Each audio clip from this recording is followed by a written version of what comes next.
नैसर्गिक आपत्ती, बदलतं हवामान आणि वाढता उत्पादन खर्च या सर्व आव्हानांमुळे अनेक शेतकरी कर्जाच्या ओझ्याखाली दबले गेले आहेत.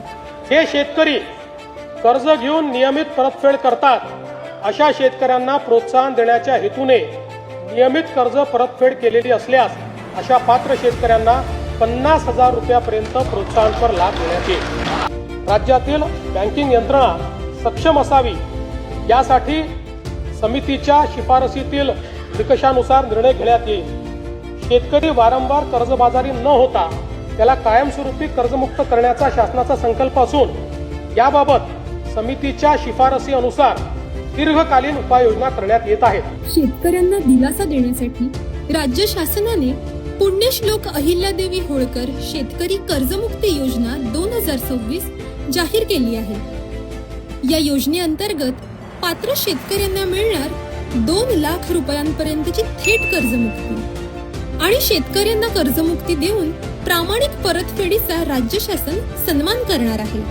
1 एप्रिल 2019 ते 31 मार्च 2025 या कालावधीत घेतलेले आणि 30 सप्टेंबर 2025 पर्यंत थकीत असलेले पात्र अल्प मुदतीचे पीक कर्ज या योजनेत समाविष्ट.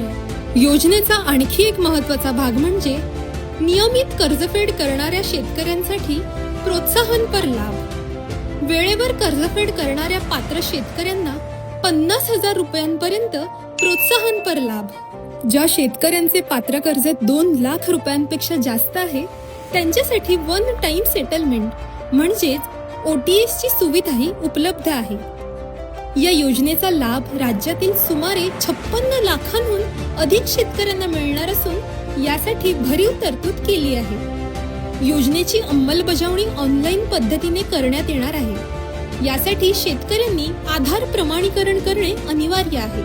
पुण्यश्लोक अहिल्यादेवी होळकर शेतकरी कर्जमुक्ती योजना 2026 शेतकऱ्यांना आर्थिक दिलासा, सक्षम शेती आणि समृद्ध महाराष्ट्राकडे एक महत्त्वपूर्ण पाऊल. बळीराजाला कर्जमुक्तीचा आधार आपले महाराष्ट्र सरकार.